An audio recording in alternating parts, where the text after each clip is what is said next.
What's up guys, welcome to another video, and today I'm going to be showing you a Win Homunculus build that I'm currently using. So first off, let's look at the skills on the Homunculus. Alright, so I chose the Win Homunculus and you'll see why once I go through all the skills. So first off, Shock Ray, this is the first skill, and you have a choice between HP debuff or HP recovery debuff and HP recovery debuff plus destroy, right? So this one is a multi-hit, which is the one that I chose, right? The multi-hit is not really that relevant, but every time you attack, there's a chance to do the HP recovery debuff, and this is not useful for a lot of things, but it is very useful for R5, which is sort of the main reason I one of the reasons I picked the Win Homunculus is so he can do this debuff on the R5 boss. As far as like other PvE areas, like both the skills don't really do that much for most fights. So for example, like the raid beast, the first skill is just basically there for damage. Like no matter which path you go, it's just like a damage dealing skill, right? So I picked this one, Chain on Shock Ray. Now moving to the second skill, I have a choice between Air Magic Bullet and Lightning Magic Bullet, right? So this one is a stun, which is this is the second one. The first one though, Air Magic Bullet, which is the one I chose, is attack speed debuff, right? So I picked this as another form of debuff, and you can further upgrade the skill to the next tier.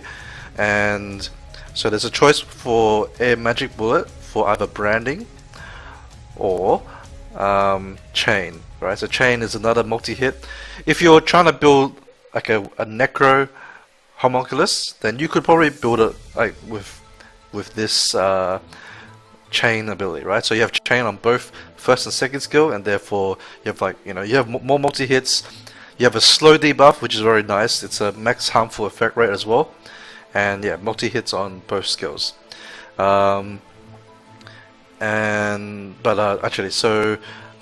chose the branding effect. Okay, now with the branding effect, it's a 2-turn cooldown, right? Once it's max skilled, and it's a slow debuff and a branding effect. So the branding effect is so that I have a unit that can do branding on not only R5 but also all the raid base, because this is like the main purpose for this build is for basically all of the raid areas, to a lesser extent also giants, but I'll go into that a bit later. But keep in mind that all these choices that I've made are with raids in mind, more specifically R5, but it is also useful in the other raids. Finally, for the third ability, we have a choice between Whirling Wind. This one is a defense break and a branding effect, and the second skill is just like a large nuke, right? So the more times that a single target is hit by this ability, the damage increases. I tried this a very long time ago. It does do pretty good damage, but there's no debuffs, which is the downside. So this time I decided to try the other route, which is the debuff route with defense break and branding. This one does do pretty decent damage. I'll show you the damage test soon, but it doesn't do as much as Magic Bullet Madness. Like this one will do more damage, but yeah, the trade-off is obviously the debuffs. So with this build that I've got here, which is basically the whole top row, I've got HP recovery debuff on first skill, slow on the attack speed slow and branding on the second skill, and then branding and defense break on the third skill. The third skill in particular is very nice because if he opens up with this ability, you're starting off the fight with branding and defense break at the same time. That's a very big boost to damage at the start, especially on the groggy stage for raid beast if he manages to do it. Worst case scenario, ideally he would use second skill, and that would at least put branding effect on it. So it's just like an additional unit that has multiple instances of branding, and also like a sort of backup defense breaker too. Alright, so I'm gonna go through the Phaimon boss. So normally what I'll do is I'll do Phaimon so that it is like all the damage tests I do is consistent, right? So every time I do a damage test, I'll usually do it here, unless it's an ignore defense skill. Then if it's ignore defense, I'll do it in TOA. So we'll pick the Homunculus here. We're gonna find it, and I'm gonna use my Galleon that does not have a fight rune. Okay, so basically the damage test is without any fight runes. I'll just double check. Oh, that's the wrong one. Okay, so I'm also bringing Hua Lead here just so that I have max crit rate on my Homunculus, because he's not max crit rate on the stats. I'll show you the stats more detailed once I get through the damage test here. Alright, so we'll test out each skill. First off, oh never mind, this is the Hua. Let's let her kill something. Alright, so let's start with the third skill, okay? Just so that by the time we get to the end, it will cool down. And I'll do it at ×1. We see with defense break already on how much it does. Alright.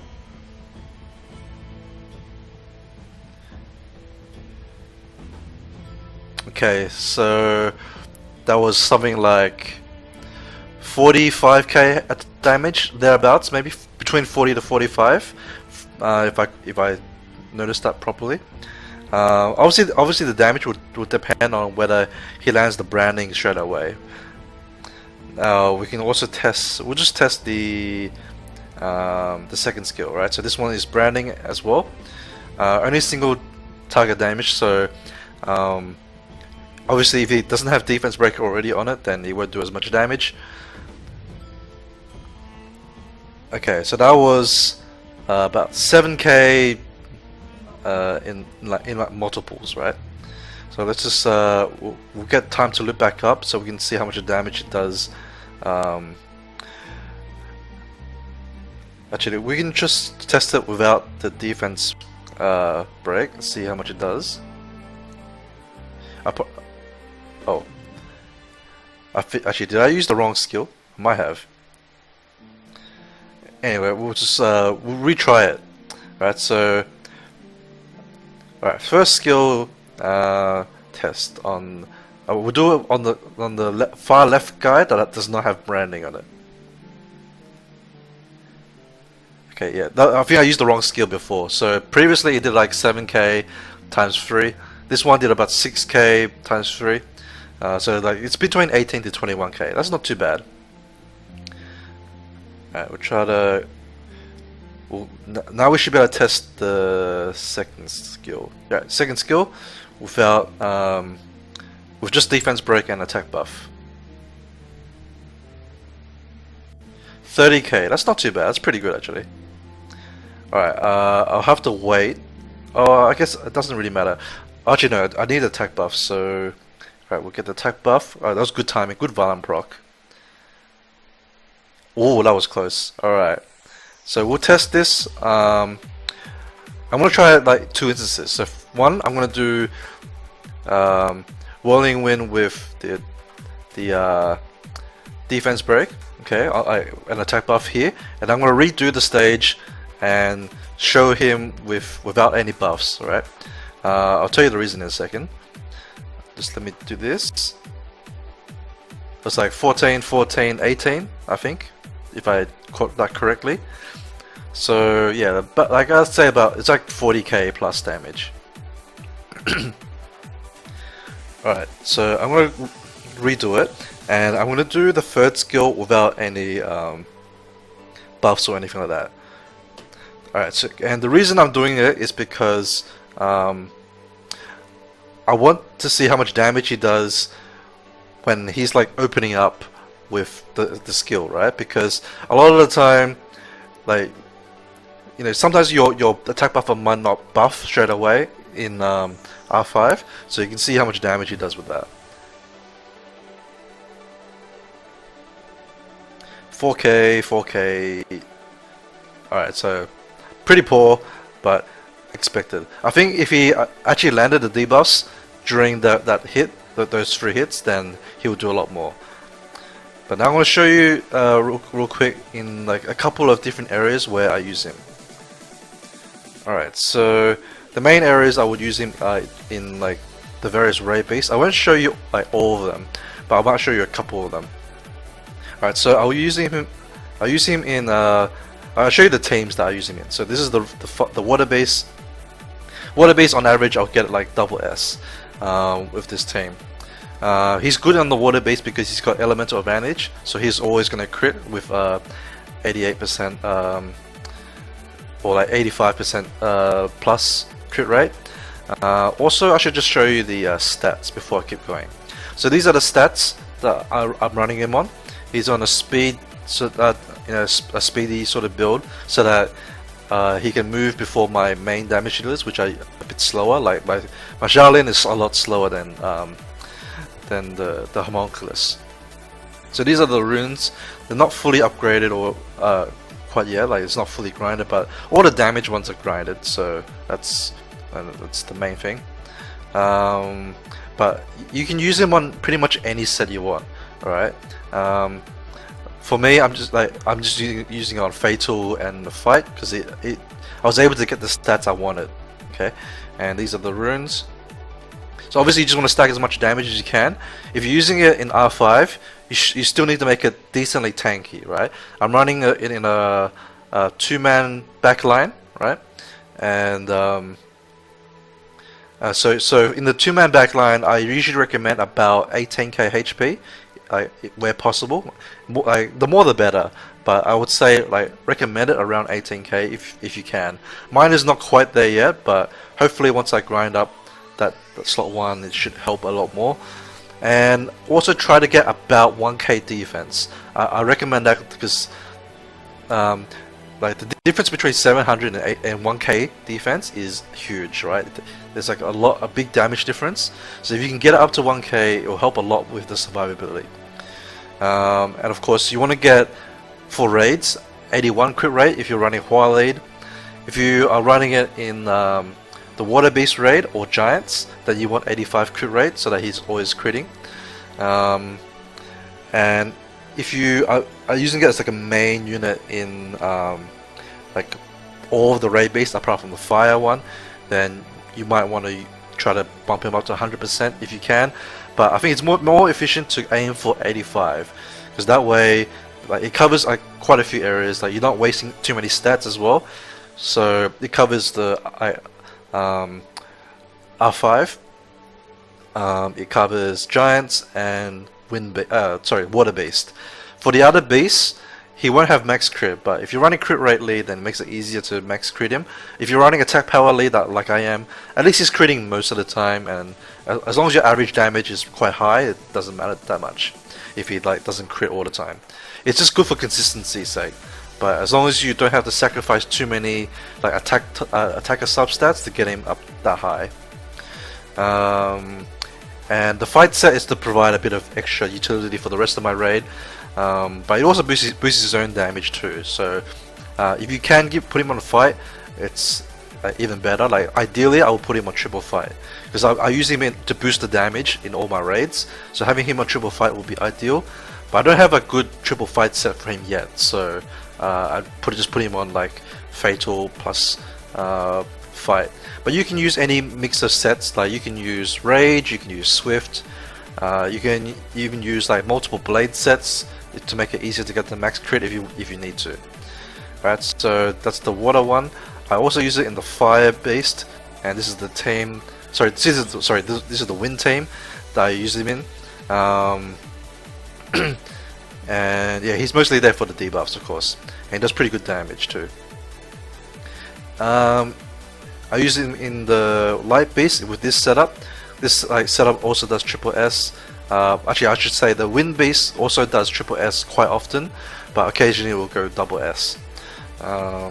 and this is my dark team with the Wind Homunculus. I'm gonna do like one raid of the light and the dark one because I don't think I've done a recent video of it, so I'll just do like one run of each, and then I'll show you an R5 run with him in it with a couple of like supports, and just to, like so you can see like his performance as well. Now in the Dark Beast, he provides a lot of good like burst damage. It's not as good during the non-groggy stage, unlike something like Tail, but during the groggy stage is where he'll boost your team's damage up a lot by providing the extra branding effect, like or additional application of branding. Unfortunately, I didn't get the defense break up from any of my defense breakers, which is unfortunate. But if the Homunculus did, like, if he put it up turn 1, it would bump up the damage quite a lot. Apart from that, he also has like a second life, right? So it just gives you that extra time at the end in case you start wiping, to do, hopefully like finish off the boss, before he dies. He gets 2 more turns to do some damage. Okay, and of course, I think the main reason I like the Wind Homunculus is that 2 of his skills do branding. So especially if you're running R5 for the Katarina team, he's got 2 chances of doing branding, right? It's only if he derps, with skill 1 that it's a fairly low chance, but every unit has that chance to derp turn 1, which is very annoying, I think, but can't really do much about that. So that's why having 2 of his skills with branding is quite nice for R5 Katarina teams. If you don't have a Wind Homunculus built and ready for that purpose, you can also, I would recommend using something like a Lexi, because Lexi only has 2 skills, right? She doesn't have a 3rd skill, whereas let's say you would to use Stella, there's a chance that she'll use her 3rd skill turn 1, right? And you do not want that to happen on the R5 run, because otherwise it's just wasting her turn. So having like Lexi is good because she can either do, like, she'll either derp with skill 1 or she's going to do branding effect, right, on 2nd skill. Now this team, like, having the Homunculus performs better in the light raid compared to the dark one, mostly because the dark one is a bit more RNG dependent. This one is more about, as long as you have enough damage to like burst through the shield, you should be fine, right? You just can't have the shield up too much, or like for too long. Otherwise, I think it gets stronger each time he uses it. So yeah, you just want to. So having like high burst damage units is good for this, and Homunculus does pretty good damage even without defense breaks. So it's sort of like part of the reason why I would use him in here.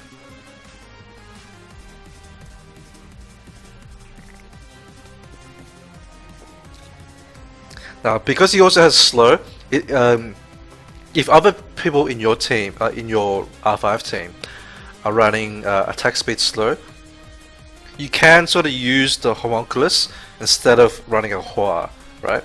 A lot of people use Hua for the reliable defense break, but the Homunculus has like a 2-turn cooldown on his slow, so he'll apply it fairly often.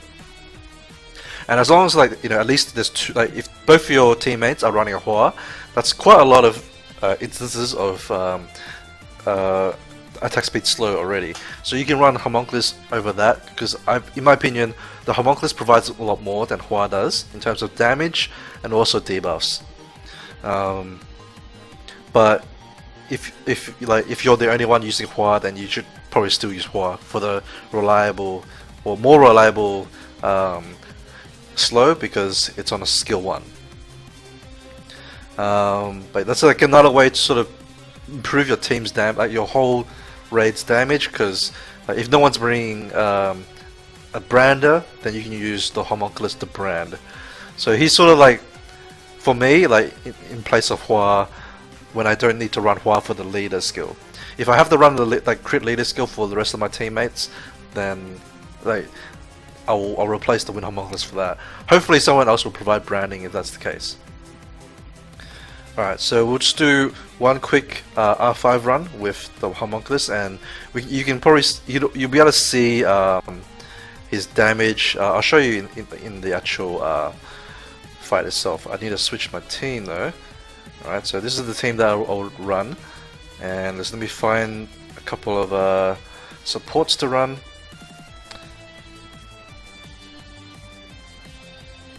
Okay, we've got a resist one here,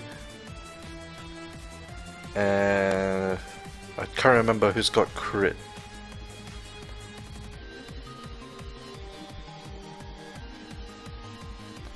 Alright, this one's got crit.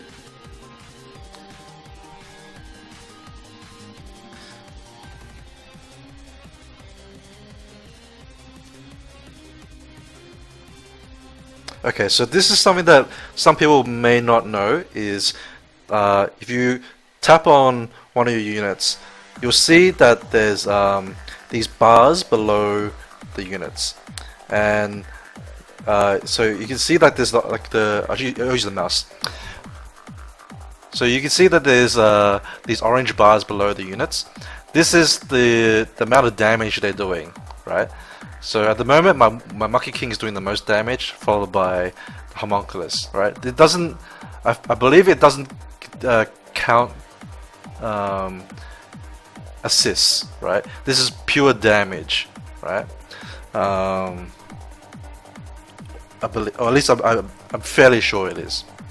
So yeah, the Wing Homunculus does provide quite a lot of, contribution towards damage here. And if we look at the damage tab, not doing the greatest. Tish is doing more, but everyone's fairly high, so pretty much as long as you can fit in like the damage dealers, there's no reason why you shouldn't try to fit in the Wind Homunculus if you happen to have him built. He provides a lot of debuffs, as I said. He's sort of like a replacement for having a Diaz, because he's got the heal recovery debuff, which is very important, because if that's not on the boss will heal up for quite a lot, because everyone's going to have at least attack buff, right? And if the boss steals that, he heals for quite a large amount. So yeah, if you don't have a DS, I would consider the Homunculus. My Homunculus died. He's a bit too squishy for this team, unfortunately. But normally he doesn't die this early. That's a bit unfortunate. There's bad timing for the recording. But overall, that raid was fairly fast, actually. That's one of my faster raids that I've seen. Well, just under 2 minutes. At least for like a non-Katarina team. It was pretty fast. Okay, that was Rainbow Mon for the lose. Alright. So that's pretty much it for the Wind Homunculus. This is probably going to be the build that I'm going to keep for quite a while, right? Because I need him for all my raids. So unless I get a Cadiz in the future, which is extremely doubtful, I kind of need him for the skill kit that he's currently on. So yeah, you probably won't be expecting me to show you a new build for quite a while. I wish I had shown the previous build, more of the previous builds that I tried before, but I sort of slipped my mind. So anyway, hope this is helpful and gives you a bit more insight to Homunculus. For more information about the other Homunculus builds, I did do a couple of videos in the past, so feel free to check them out. I believe I did the Water Homunculus and also the Fire Homunculus at one stage too. So thanks guys for watching, and I'll see you guys in the next video. Bye bye.